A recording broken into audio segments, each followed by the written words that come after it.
نحمده ونصلي على رسوله الكريم أما بعد فأعوذ بالله من الشيطان الرجيم بسم الله الرحمن الرحيم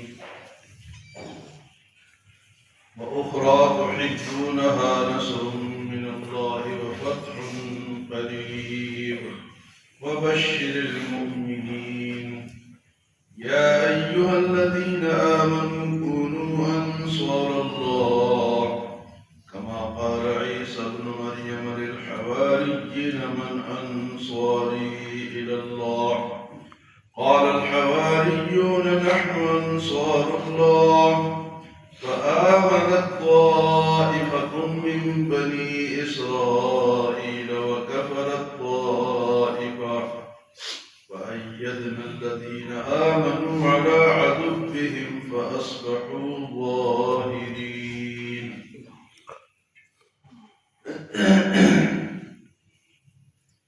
جہاد کا ذکر چل رہا ہے.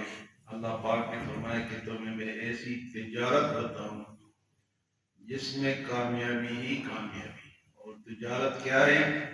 تؤمنون باللہ ورسولہ، اللہ اور اس کے رسول پر ایمان لانا، اور اللہ کے رسول تجاہدون فی سبیل اللہ باموالکم وانفسکم، اور اللہ کے راستے میں مال اور جان سے جہاد کرنا. فرمایا جب تم یہ کرو گے تو اللہ تمہارے گناہ بخش دے گا، جنت دے دے گا، پاکیزہ گھر دے گا، رہنے کے باغ دے گا، اور یہی بڑی کامیابی ہے. ذالک الفوز العظیم. اور پھر اللہ فرماتے کہ ایک اور خوشخبری، جب جہاد کرو گے تمہیں ایک اور خوشخبری ملے. وَأُخْرَى تُحِبُّونَهَا، اور ایک اور بات جس کو تم پسند کرتے ہو. وَأُخْرَى تُحِبُّونَهَا، وہ جس بات کو تم پسند کرتے ہو کہ نصر من اللہ، وہ اللہ کی مدد ہے. وفتح قریب، اور قریبی فتح. اللہ نے پھر فتح بھی غزوہ بدر میں فتح مکہ ہوا، فتح خیبر ہوا، بے شمار فتوحات اللہ پاک نے عطا فرمائی. کس کی برکت سے؟ جہاد کی برکت سے. فرمایا وبشر المؤمنین، اور ایسے ایمان والوں کو تو خوشخبری سنائیے جو کہ اللہ پر ایمان بھی لاتے ہیں اور جہاد بھی کرتے ہیں. اب عیسیٰ علیہ السلام کے کچھ حواریوں کا ذکر ہے. فرمایا کہ مسلمان جو ہم امت محمدی ہیں، ہمیں بھی ان حواریوں کی طرح ہونا چاہیے. فرمایا یا ایھا الذین آمنوا، اے ایمان والو، کونوا انصار اللہ، اللہ کے مددگار بن جاؤ. اللہ تو خود مدد کرتا ہے، ہم اس کی کیا مدد کریں. لیکن اللہ فرماتے ہیں کونوا انصار اللہ، اللہ کے مددگار بن جاؤ. تو اللہ کی مدد کیا ہے؟ اللہ کے دین کی مدد. جہاں اللہ کا دین ہو اس کی مدد کرو، چاہے مال سے ہو، جان سے ہو، بات سے ہو، کسی بھی طرح ہو، اس کی مدد کرو. تو اللہ کے دین کی مدد کرنا گویا اللہ کی مدد. اور اللہ فرماتے ہیں یا ایھا الذین آمنوا ان تنصروا اللہ ینصرکم ویثبت اقدامکم. ایمان والو، اگر تم اللہ کی مدد کرو گے اللہ تمہاری مدد کرے گا اور تمہارے قدم جما دے گا. تو اللہ کی مدد، اللہ فرماتے ہیں کہ مدد کرو اللہ کی. اللہ کو مدد کی ضرورت نہیں، اللہ نے دین بھیجا ہے، اور اللہ خود نہیں آیا دنیا میں، اللہ نے ہمیں بھیجا کہ تم جاؤ اور میرے دین کی مدد کرو. انسان کی پیدائش کا مقصد کیا ہے؟ کھانا پینا، پیسے کمانا، مرنا نہیں. دین پر چلنا اور دین کی مدد کرنا. قرآن پڑھنا، پڑھانا، درس و تدریس، حفاظت، اشاعت کرو قرآن کی، دین کی اشاعت کرو، ایک دوسرے کو بتاؤ، لکھو، زبان سے کہو، مال خرچ کرو، جان کی ضرورت ہو تو جان خرچ کرو. یہ ہے اللہ کی مدد، اللہ کی نہیں، اللہ کی دین کی. یا ایھا الذین آمنوا کونوا انصار اللہ، اے ایمان والو اللہ کے مددگار بن جاؤ. كما قال عيسى ابن مريم للحواريين من أنصاري إلى الله، جس طرح عیسیٰ علیہ السلام نے اپنے حواریوں سے کہا کہ میرا مددگار کون بنے گا۔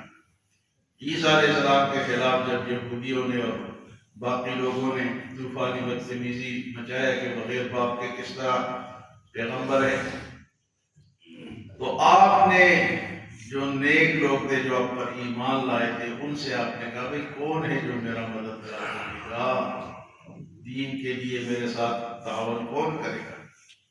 کما قال عیسی ابن مریم للحواریین من انصاری الی اللہ، تو حواری وہ لوگ تھے حضرت عیسیٰ علیہ السلام کے جو مخلص مسلمان تھے اس دور کے، یہ کوئی 10-12 آدمی تھے، یہ حواری کہتا ہے، اور انہوں نے حضرت عیسیٰ علیہ السلام کی ہر لحاظ سے مدد کی، آپ کے بعد آپ کے دین کو آگے پھیلا دیا۔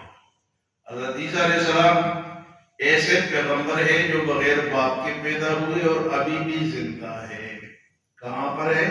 مسلمانوں کا یہ عقیدہ ہے کہ وہ آسمانوں پر ہے اور قیامت کے قریب واپس آئیں گے۔ اب آسمانوں پر ہے اور قیامت کے قریب، یہ قرآن سے ثابت ہے۔ وہ یہودیوں اور عیسائیوں نے کہا کہ وہ قتل ہو گئے، سولی چڑھ گئے، لیکن قرآن نے اس کی تصدیق کی، وما قتلوه وما صلبوه ولكن شبه لهم، وہ نہ قتل ہوئے نہ انہوں نے سولی پہ چڑھائے گئے بلکہ ان کو شبہ پڑا ہے۔ تو انہوں نے لوگوں سے کہا کون ہے میری مدد کرنے والے، تو حواریوں نے کہا قال الحواریون نحن انصار اللہ، حواریوں نے کہا ہم اللہ کے راستے میں آپ کی مدد کریں گے۔ لیکن حواریوں نے تو مدد کی کافی عرصہ، عیسیٰ علیہ السلام کے بعد بھی دین پہ قائم رہے، لیکن پھر بگاڑ پیدا ہوا اور عیسائیوں میں 3 فرقے بن گئے۔ ایک فرقے نے کہا کہ عیسیٰ علیہ السلام خود خدا ہے، اوپر چلے گئے، یہ یعقوبی فرقہ کہلاتا ہے، یعقوبی، کہ عیسیٰ علیہ السلام خود خدا تھے اور اوپر چلے گئے۔ دوسرے فرقے نے کہا نستوری فرقہ، انہوں نے کہا نہیں، عیسیٰ علیہ السلام تینوں میں سے تیسرا ہے، یعنی 3 خداؤں کے قائل ہیں۔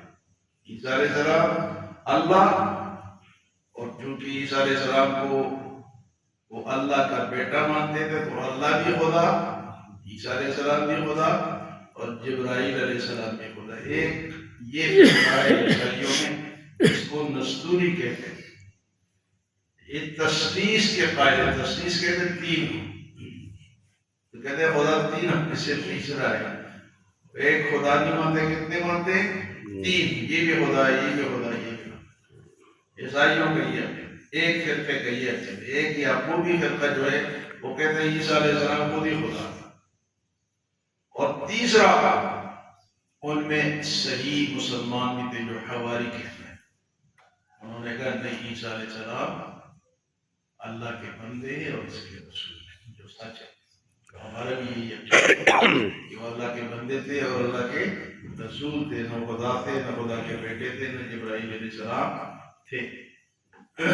تو عیسائیوں کا عقیدہ وہ پھر بگڑ گیا، بعد میں جو لوگ آئے، ایک ہی فرقہ ان کا صحیح دین پہ قائم رہا، اور حضور صلی اللہ علیہ وسلم کے دور تک کچھ لوگ رہے اور پھر حضور کو ایمان لائے، تو یہ صحیح لوگ تھے۔ تو قال الحواریون نحن انصار اللہ، حواریوں نے کہا ہم اللہ کے مددگار ہیں، یعنی اللہ کے دین کی مددگار ہیں۔ فآمنت طائفة من بنی اسرائیل وکفرت طائفة، بنی اسرائیل میں ایک فرقہ ایمان لایا اور باقیوں نے کفر کیا۔ فآمنت طائفة من بنی اسرائیل وکفرت طائفة فأیدنا الذین آمنوا، اللہ فرماتے ہیں جو ایمان والے تھے میں نے ان کی مدد کی۔ فأیدنا الذین آمنوا علی عدوہم، جو ان کے دشمن تھے ایمان والوں کی مدد اللہ نے دشمنوں پر کی۔ فأصبحوا ظاہرین، تو وہ جیت کے کامیاب ہو گئے۔ تو یہاں بھی یہی فرمایا کہ اللہ کے دین کے مددگار بن جاؤ، اللہ تمہاری مدد کرے گا، جس طرح حواریوں کی مدد اللہ نے کی۔ اور وہ تو عیسیٰ علیہ السلام کے حواری تھے نا، 12 بندے تھے، لیکن جو حضور کے صحابہ تھے ان تک کوئی نہیں پہنچ سکتا۔ وہ حواری ان کے مقابلے میں کیا، انہوں نے تو جان مال ملک سب کچھ حضور کے قدموں پہ قربان کر دیا۔ صحابہ کرام کا جو طبقہ ہے، جو لوگ ہیں، ایسے لوگ اللہ نے اس دور میں پیدا کیے کہ نہ پہلے اس سے پیدا ہوئے نہ بعد میں پیدا ہوئے، سب کچھ اللہ کے نبی پہ اور دین پہ قربان کر۔ یعنی اگر ہم لوگ اس دور میں پیدا ہوتے تو شاید ہم وہ نہ کر سکتے، آج بھی نہیں کر سکتے، لیکن صحابہ نے ایسی قربانیاں دی ہیں، اس لیے اللہ پاک نے فرمایا والسابقون الاولون من المہاجرین والانصار والذین اتبعوهم بإحسان رضی اللہ عنہم ورضوا عنہ۔ جو مہاجر ہیں یا جو انصاری ہیں، سب کے سب، کسی ایک کا نام نہیں لیا کہ ابو بکر یا عمر یا عثمان، سب کے سب صحابہ، والسابقون الاولون پہلے ایمان لانے والے، والمہاجرین والانصار یعنی سارے صحابہ اس میں آ گئے، فرمایا والذین اتبعوہم بإحسان، اور جو صحابہ کے پیچھے چلنے والے لوگ ہیں، جو صحابہ کو صحیح مانتے ہیں اور صحیح ان کو فالو کرتے ہیں، وہ تابعدار ہیں۔ والذین اتبعوہم بإحسان، فرمایا ان سے رضی اللہ عنہم ورضوا عنہ، اللہ ان سے راضی ہے اور یہ اللہ سے راضی ہے۔ کون؟ صحابہ سے، صحابہ سے اللہ راضی ہے۔ آج اس دور میں صحابہ کے دشمن بے شمار بکواس کرتے ہیں، کہتے ہیں 5 صحابہ جو تھے وہ ایمان والے تھے، باقی سب مرتد ہو گئے۔ یہ ان کا عقیدہ ہے شیعوں کا، لیکن ہم تو قرآن کو مانتے ہیں۔ اگر کوئی اس بات کو نہیں مانتا کہ رضی اللہ عنہم ورضوا عنہ، اللہ ان سے راضی ہے وہ اللہ سے راضی ہے، اور سب کے سب کا ذکر ہے، کسی ایک کو مستثنا قرار نہیں دیا۔ والسابقون الاولون پہلے ایمان لانے والے، والمہاجرین والانصار والذین اتبعوہم، یعنی ہم لوگوں کو بھی اگر ہم صحابہ کو فالو کریں گے ہم بھی اس میں شامل ہیں کہ رضی اللہ عنہم، اللہ ہم سے راضی ہے، ہم اللہ سے راضی ہیں۔ میاں بیوی راضی تو کیا کرے گا قاضی؟ تو کون ہے اس دور میں کالا پیدا ہو گیا صحابہ کے خلاف بات کرتا ہے؟ جو صحابہ کے خلاف بات کرتا ہے وہ قرآن کی اس آیت کا منکر ہے، اور قرآن کی ایک آیت کا منکر مسلمان نہیں رہتا ہے۔ ایک آیت کا انکار کر دو، الحمدللہ رب العالمین کا انکار کر دو، تو کہاں سے مسلمان رہو گے؟ تو عیسیٰ علیہ السلام کے حواریوں نے اس ٹائم عیسیٰ علیہ السلام کی اور اللہ کے دین کی مدد کی، اور صحابہ کرام نے حضور صلی اللہ علیہ وسلم اور آپ کی دین کی اور آپ کی تابعداری کی، اور جنت کے حقدار بنے۔ اللہ ہمیں عمل و سمجھ کی توفیق عطا فرمائے۔